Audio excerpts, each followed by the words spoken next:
Sommer, Sonne, Sonnenschein und das ist genau die richtige Zeit für Actionkameras. Und ich bin hier im Urlaub in Kalabrien und hier ist es ganz normal, wenn hier Temperaturen um die 38 bis 40 Grad am Tag herrschen. Man sieht es natürlich auch, das geht nicht spurlos an mir vorbei, aber das ist nicht so schlimm. Für euch teste ich natürlich auch bei 40 Grad Kameras. Und worum geht es heute in diesem Video? Ganz einfach. Ihr geht ins Geschäft, ihr seht es im Internet und keiner kann euch sagen, wie lange diese Kameras bei Hitze eigentlich durchgängig aushalten, um Aufnahmen zu machen. Und das ist natürlich relativ wichtig, wenn man die Kamera mit an den Strand nimmt, wenn man Vlogging macht in der Stadt oder andere Dinge, die wirklich bei starker Hitze passieren. Und ich habe mir jetzt mal vorgenommen, diese 4 Kameras zu testen. Sie stehen bei ca. 50 Grad direkt in der Sonne. Alle nehmen auf und alle Kameras müssen natürlich die maximale Leistung bringen, die sie sozusagen hier haben.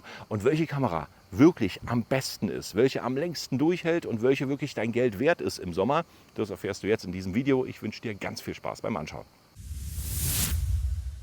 Und nicht nur die Kameras müssen die Hitze erleiden, nein, auch ich, denn seid so lieb, einfach mal diesem Video ein dickes, fettes Like zu geben, weil ich sitze hier sozusagen Minuten bzw. Stunden rum und teste die Kameras in der puren Sonne. Das ist natürlich dann auch relativ schweißtreibend, ohne Maske, ohne alles am heutigen Tage. Also dicken, fetten Like fürs Video, jetzt geht's los.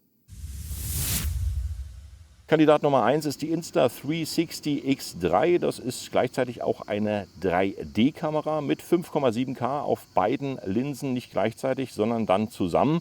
Und die kannst du natürlich auch im 4K-Action-Modus betreiben. Sie hat einen großen Monitor, sie zeichnet auf Micro-SD-Karte auf, sie hat ein riesengroßes Akku, kann Fotos und Videos aufnehmen und muss sich heute beweisen, wie lange hält sie es aus in der Hitze.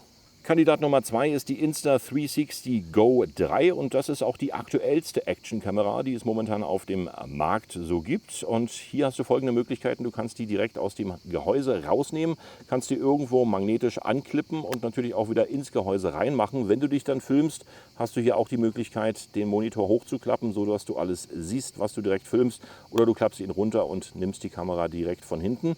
Das ist übrigens ein Vertreter, der nicht 4K 30 FPS aufnimmt. Nein, die ist nur bei 2,7K mit 30 FPS und ist deswegen jetzt nicht der hochauflösendste Teilnehmer der ganzen Runde, aber sie ist multifunktionell verwendbar und du hast hier wirklich eine ganze Menge Spaß mit der Insta360 Go 3 und da werden wir mal schauen, ob die sich heute behaupten kann. Vertreter Nummer 3 ist die DJI Action 2, die ist schon ein bisschen länger auf dem Markt und hat natürlich das gleiche Konzept wie die Insta360 Go 3.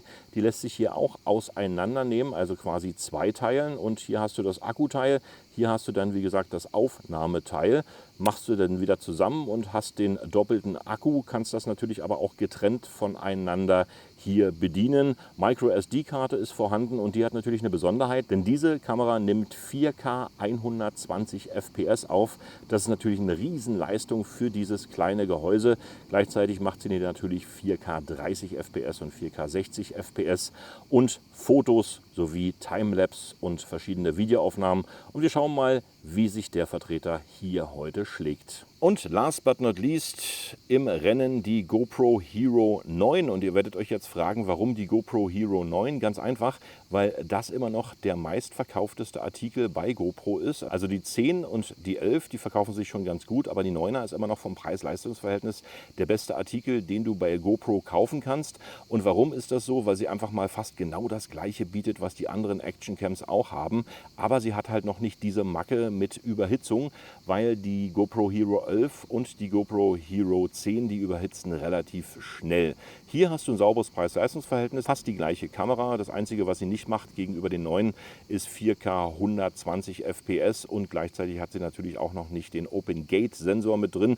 Aber das ist nicht so schlimm, dafür verkauft sie sich immer noch relativ gut und als Actionkamera ist das immer noch eine richtig gute Geschichte. Also GoPro Hero 9 als 4. Vertreter direkt am Start im großen Hitzetest. Jetzt sind alle Kameras an und jeweils die Einstellung. Hier ist 5,7K 30 FPS, die kleine Insta360 Go 3, die macht ja nur 2,7K mit 30 FPS, bei der DJI 4K 30 FPS, sowie bei der GoPro ebenfalls 4K 30 FPS. Jetzt gucken wir mal, wie lange die aufnehmen und wird spannend. Interessiert mich selber mal.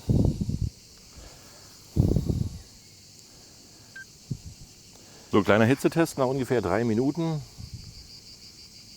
ist die Insta360 ja. Da merkt man schon, die ist warm.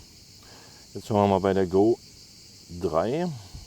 Nö, da ist eigentlich noch nichts so am Gehäuse. Bei der DJI merkt man auch deutlich Wärme. Und bei der GoPro, ja, die GoPro ist auch schon ziemlich warm, aber jetzt nicht unmittelbar heiß. Wir sind mittlerweile bei gut 6 Minuten und da merkt man deutlich Wärme jetzt bei der Insta360. Also die könnte ich jetzt mit der puren Hand nicht mehr halten. Wie sieht es aus bei der Go 3? Oh, hier. Hier. Überhitzt. DJI geht als erster flöten. Die Insta360 X3. Aufnahme endet. Nach 7 Minuten geht die flöten, weil die schon überhitzt ist. Jetzt noch im Rennen die GoPro und die Insta360 Go 3 halten bis jetzt immer noch am meisten durch. Wie gesagt, Insta360 und DJI haben als erstes DJI nach knapp 6 Minuten, Insta360 nach knapp 7 Minuten die Aufnahmen beendet. Und jetzt schauen wir mal, wie der Kampf zwischen der GoPro und der Insta360 Go 3 weitergeht. Mittlerweile sind wir bei 10 Minuten und durchhalten tun immer noch die Insta360 Go 3. Ich gucke mal so ein bisschen nach Wärme, nach Hitze. Bei der Go 3 merkt man überhaupt nichts, also Gehäuse ist relativ kühl. Bei der GoPro sieht es dann schon anders aus. Die ist schon ziemlich heiß. Also hier würde ich die GoPro auch nicht mehr mit der Hand halten. Die ist wirklich schon sehr heiß, aber hier die Insta360, die schlägt sich eigentlich noch ganz gut von der Hitze her. Kann wahrscheinlich auch an der Farbe liegen, weil die weiß ist. Vielleicht ist es so. Man weiß es nicht. Gut 10 Minuten halten die noch durch. Jetzt sind wir schon bei 11 Minuten bei beiden Kameras. Schauen wir mal, wie es weitergeht. Okay, da ist sie. Die GoPro mittlerweile zu heiß. Nach 17 Minuten und 20 Sekunden. Sie schaltet sich automatisch ab. Also jetzt schon mal der Gewinner des Hitzerennens hier bei den Action-Kameras, die Insta360. Die macht noch munter weiter. Mittlerweile sind es 17 Minuten und 50 Sekunden. Also holla die Waldfee. Bei der GoPro hätte ich nicht gedacht, dass sie so lange durchhält, dass sie wirklich noch 17 Minuten durchfilmt, weil die schon relativ heiß war. Aber die Insta360 ist natürlich ungeschlagen der absolute Hitzefavorit hier bei den Action Cams zwischen der DJI, der Insta360 X3 und der GoPro 9. Mittlerweile bei 30 Minuten die Insta360 X3. Nein, das sind sogar schon fast 31 Minuten. Also hier filmt alles immer noch weiter und nur das Display schaltet sich dann gelegentlich mal ab. Und das Gehäuse ist überhaupt nicht heiß. Hier funktioniert alles. Hier ist richtig normale Temperatur angesagt. Also die kannst du immer noch in der Hand halten. Die Insta360 Go 3, die ist echt super konstruiert. So für Hitzetage wie zum Beispiel heute.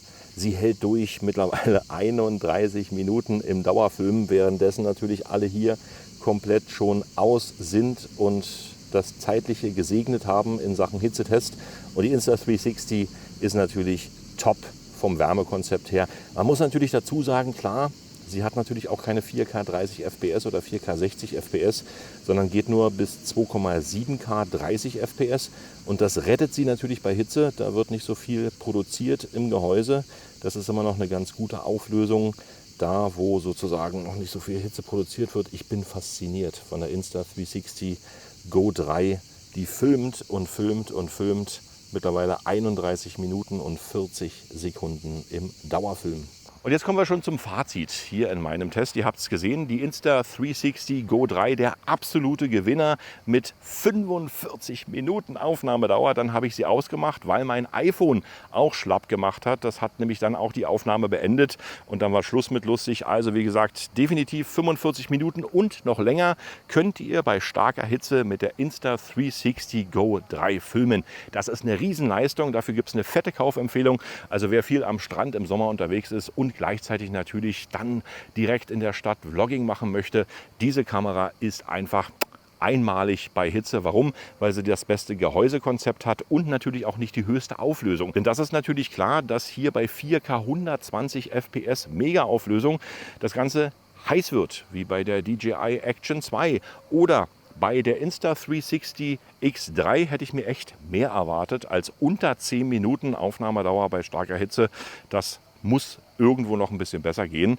Hier bei der GoPro war ich überrascht. 17, 18 Minuten sind eine gute Aufnahmedauer für dieses Gehäuse und natürlich auch für 5,7K Maximum. Ich habe sie nur in 4K gehabt, was natürlich relativ normal ist. Also Platz 1 definitiv an die Insta360, Platz 2 geht an die GoPro 9. Warum die GoPro 9? Weil die das beste Hitzekonzept aller GoPros immer noch hat. Die 11 und die 10, die überhitzen sehr schnell. Also wenn ihr irgendwie in Hitze filmen möchtet, dann holt euch die GoPro Hero 9. Verzichtet auf die 4K 120 und andere Spielereien.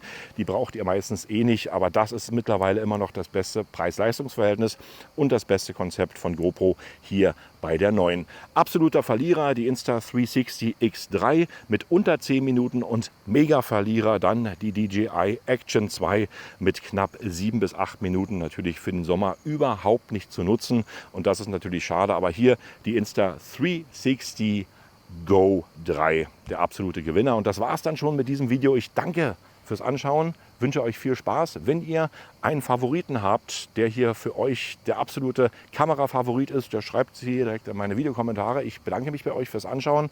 Sehr gern bis zum nächsten Video und damit tschüss, bye bye und winke, winke.